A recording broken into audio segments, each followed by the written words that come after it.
নামটো আপোনালোকে প্ৰত্যেকে জানে, চবে ভাল নামে গায়, ভগৱানৰ নাম ক'তো বেয়া নাই। এই যিখিনি আমাৰ নিয়মাৱলী, এই নিয়মাৱলী সম্পৰ্কত সেইখিনি আচলতে থিয়ৰী আমাৰ পাঠক মহোদয়ে ক'ব, পৰীক্ষকে আপোনালোকে ভালদৰে আচলতে লিখি ল'বই লাগিছিল, হয়তো লিখা তেনেকুৱা যা যোগাৰ হয়তো অনা নাই। তথাপিতো আপোনালোকে মনত ৰাখিব, অদূৰ ভৱিষ্যতে আমাৰ এই কৰ্মশালাবিলাকত অংশগ্ৰহণ কৰিব। আপোনালোকৰ হৈ থকা ভুলবিলাক নিশ্চয় মানে নোহোৱা হ'ব, তেতিয়া আপোনালোকে এটা ভাল দললৈ ৰূপান্তৰিত হৈ উঠিব। ধন্যবাদ। এতিয়া আমি মাননীয় প্ৰশিক্ষক বাণী পাঠক দেৱক তেখেতে প্ৰশিক্ষণ আৰম্ভ আহ্বান কৰিছোঁ, আৰু পোনপ্ৰথমে তেখেতক থিয়ৰীখিনি নিয়মাৱলীখিনি আপোনালোকৰ আগত ব্যক্ত কৰিবলৈ অনুৰোধ জনাইছোঁ। ধন্যবাদ।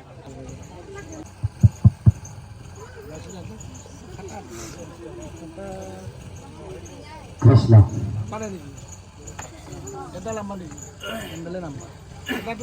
জয় গুৰু শঙ্কৰ সৰ্বগুণা কৰ জাকৰি নাহি কেউ পাম তোহাৰি শৰণতৰে নিখত পুতি বাৰে কৰ নাম প্ৰভু বাৰে কৰ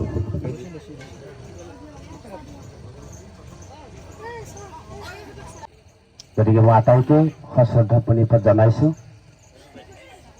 আৰু 2 নম্বৰ কৰ্মশালাৰ মাজলৈ আজিৰ যি কৰ্ম সেইখিনি কৰাৰ কাৰণে আগবাঢ়িছো। আপোনালোকে সহযোগ কৰিব। আচলতে নাম বুলি ক'লে আপোনালোকে কি বুজে? নাম মানেনো কি? কোনোবাই প্ৰশ্ন কৰিব পাৰে আপোনাসবক যে নাম কি? আপুনি ক'ব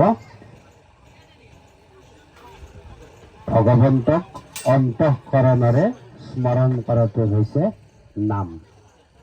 থাকিব মনত, ভগৱন্তক অন্তঃকৰণৰে স্মৰণ কৰাটো হৈছে নাম। এতিয়া দিহানামনো কি? দিহানামৰ বৈশিষ্ট্য কি? ইয়াক কেনেকৈ পৰিৱেশন কৰিব? এতিয়া দিহানামৰ ক্ষেত্ৰত বিভিন্নজনে বিভিন্ন ধৰণে ব্যাখ্যা দাঙি ধৰিছে। কিছুমানে কৈছে যে মহাপুৰুষ শ্ৰীমন্ত শংকৰদেৱ গুৰুজনাই ভকতসকলক ভক্তি আচৰণ কৰিবলৈ বা অথবা কীৰ্তনৰ আস্থা বৃদ্ধি কৰাৰ কাৰণে কিছুমান উপদেশ। কি উপদেশ? যে মুখে লোৱা নাম হৃদয় ধৰা ৰূপ এতেকে মুকুতি পাইবা কহিলো স্বৰূপ। ঠিক তেনেকে নাম লোৱা ভকতসকল নকৰিবা হেলা নামেহে তৰাব ঘোৰ সংকটৰ বেলা। এটা উপদেশ, দিহা পৰামৰ্শ। 70 দশকৰ এই দিহা পৰামৰ্শবিলাকে দিহানামৰ উৎপত্তি বুলি আচামে কয়। আৰু আচামে কৈছে নহয়, দিহানাম লোককৃষ্টি, মানুহৰ মুখে মুখে বাগৰি অহা এটা আধ্যাত্মিক লোককৃষ্টি। এতিয়া বিয়া নামবোৰৰ কোনো নিৰ্দিষ্ট লিখক নাই, ঠিক তেনেকে দিহানামৰো আজিলৈকে কোনো নিৰ্দিষ্ট লিখক ওলোৱা নাই। এতিয়া মহাপুৰুষ শ্ৰীমন্ত শংকৰদেৱ গুৰুজনাই কীৰ্তন ঘোষা ৰচনা কৰিছিল, মহাপুৰুষ মাধৱদেৱ গুৰুজনাই নাম ঘোষা ৰচনা কৰিছিল। কিন্তু দিহানামটো আজিলৈকে যেনেকুৱা নিৰ্দিষ্ট লিখক ওলোৱা নাই।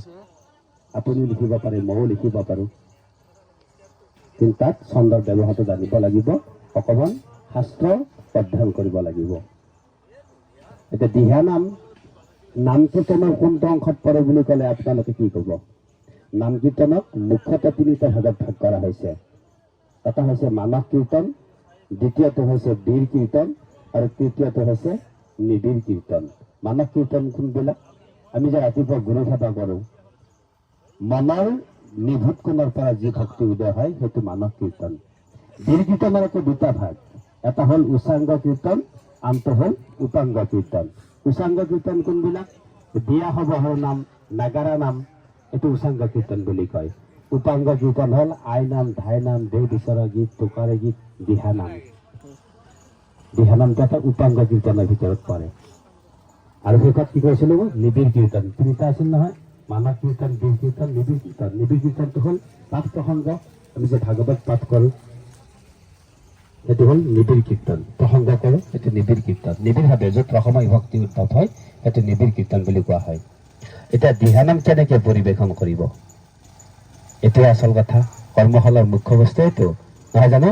আপোনালোকে সকলোৱে দিহানাম পৰিৱেশন কৰে। এই অলপতে আয়ে পৰিৱেশন কৰিছে। সেইষাৰ নাম আমি অধমী নলবাৰী কৰ্মশালাত তাতে দিয়া হৈছিলে।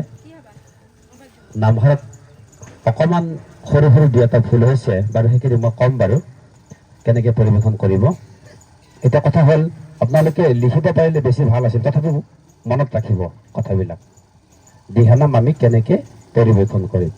দিহানাম পৰিৱেশন কৰিবলৈ কেইটামান নিয়ম আছে, সেই নিয়মখিনি মানি লৈ আপোনালোকে দিহানাম পৰিৱেশন কৰিব লাগিব। কেনেকে আসন গ্ৰহণ কৰিব, প্ৰথম আপোনালোকে আসন গ্ৰহণটো কেনেকে কৰিব। আসনৰ দুটা ভাগ, এটা হ'ল দাস্য আসন, আনটো হ'ল পদ্মা আসন। উজনিৰ ফালে দাস্য আসনত বেছিকে আসন গ্ৰহণ কৰে আৰু নামনিৰ ফালে আমাৰ পদ্মা আসনত অৰ্ধ পদ্মা আসন, আপোনালোকে আসন গ্ৰহণ কৰিছে এইটো অৰ্ধ পদ্মা আসন বুলি কয়। তেনেকে বহি নাম পৰিৱেশন কৰিলে আপোনালোকৰ ভুল নহয়, মনত ৰাখিব। দ্বিতীয়টো হৈছে ভকত খাবা। আসন গ্ৰহণ কৰাৰ পিছতে আপোনালোকে ভকত খাবা কৰিব লাগিব। ভকত খাবা কিয় কৰিব লাগে? ভকত শ্ৰেষ্ঠ, ভগৱন্তই নিজে কৈছে যে কৃষ্ণক পাইবাৰ যেনে ভকতেহে পন্থা, এই কথা কয় গীতা ভাগৱত গ্ৰন্থা। গতিকে ভকত শ্ৰেষ্ঠ। নাম লোৱা ভকত খাবা নকৰিবা হলা, নামেহে তৰাব ঘোৰ সংকটৰ বেলা। ভকত শ্ৰেষ্ঠ, সেইকাৰণে নামৰ আৰম্ভণিতে ভকতক সেৱা কৰিব লাগে। ভকতেহে মোৰ হৃদয় প্ৰাণ, ভকতত পৰে মই নিচিনো হোৱান, এইবিলাক শাস্ত্ৰত আছে। ভকত শ্ৰেষ্ঠ বুলি কয়, ভগৱন্তই নিজে কৈছে মোতকৈ শ্ৰেষ্ঠ ভকত, ভকতক সেৱা কৰিলে মোক পাবা তোমালোকে। সেইকাৰণে নামৰ আৰম্ভণিতে সদায় ভকতৰ সেৱা কৰিব লাগে দুফালে। কেনেকে সেৱা কৰিব প্ৰেক্টিকেলি কৰিম, আমি থিয়ৰিখিনি কৈ আছো। ভকত সেৱা হ'ল, ভকত সেৱাৰ পিছত আপোনালোকে কি কৰিব? হৰিধ্বনি কৰিব। হৰিধ্বনি কৰিব লাগিব আপোনালোকে। কৃষ্ণ অ হৰি পালি বুলি আকৌ অ হৰি ধৰিব লাগিব। অ ৰাম বুলি ক'লে অ ৰাম বুলি ধৰিব লাগিব। হৰিধ্বনি হ'ল। হৰিধ্বনিৰ পিছত আছে আপোনালোকৰ গুৰু স্মৰণ। গুৰু স্মৰণটো কেনেকে কৰিব? কৃষ্ণ শংকৰ গুৰু হৰিৰাম। কৃষ্ণৰ লগত শংকৰক সংযোগ কৰা হৈছে। এইকাৰণে সংযোগ কৰা হৈছে যে ত্ৰিভুৱন বন্দন দেৱকী নন্দন জু হৰি মাৰ লকংশ জগজন তাৰণ দেৱ নাৰায়ণ শংকৰ তাকেৰি অংশ। কৃষ্ণৰ অংশ বুলি কৈছে, সেইকাৰণে আমি কৃষ্ণ শংকৰ গুৰু হৰিৰাম বুলি কওঁ। মনত থাকিব। গুৰু স্মৰণ হ'ল। তাৰপিছত আহিল জোৰণি। জোৰণি আমি কিয় গাব লাগে? দিহানামত জোৰণি লাগে। জোৰণি বা পাতনি বুলি কয়। তাৰমানে কি নাম পৰিৱেশন কৰিব সেইটো আপোনালোকে গোটেই কাহিনীভাগ জোৰণিৰ দ্বাৰা ক'ব লাগিব। কি হ'ব নামঘৰত? ক'ৰ নাম পৰিৱেশন কৰিব? গাহাগজেন্দ্ৰ কৰিব, প্ৰহ্লাদ চৰিত কৰিব, নে অজামিল কৰিব, মহাভাৰত কৰিব, নে কি কৰিব? সেইটো জোৰণিৰ দ্বাৰা আমি ফুটি উঠে নামঘৰত। সেইটো হয় জোৰণি। জোৰণিৰ পিছত আপোনালোকে প্ৰথম দিহা আৰম্ভ কৰিব লাগিব বিলম্বিত লয়। বিলম্বিত লয়ত এক চাপৰিৰ পৰা আৰম্ভ হয়, কিন্তু 3 চাপৰিৰ পৰা আৰম্ভ হয় বিলম্বিত লয়। লয়টোক কেন্দ্ৰ কৰি, সুৰক কেন্দ্ৰ কৰি বাদ্যটো সংগ চাপৰিত হয়। গতিকে বিলম্বিত লয় হ'ল। বিলম্বিত লয়ৰ পিছত আপোনালোকে ভাঙনি কৰিব লাগিব। ভাঙনি কি কৰে?